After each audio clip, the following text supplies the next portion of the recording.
জিনের আসর থেকে বাঁচার কি পাপ কিভাবে?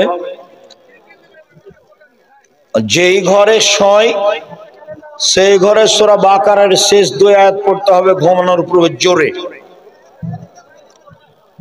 আর ইখলাস নাস আর ফালাক পড়ে গায়ে ফোঁক দিতে হবে বেশিক্ষণ ধরে, সকালে সন্ধ্যায় 5 মিনিট 7 মিনিট ধরে।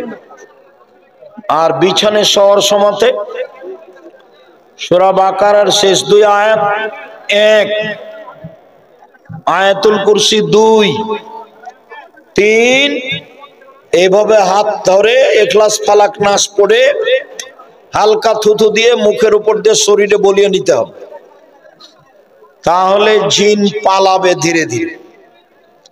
3টে বলা থাকলো, 3টে।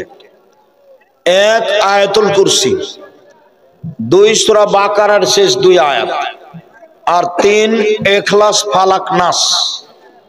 3টে বলে হাতে একটু থুথু এই দিয়ে মুখের উপর দিয়ে বুকের উপর দিয়ে মুছে নেবে হাত।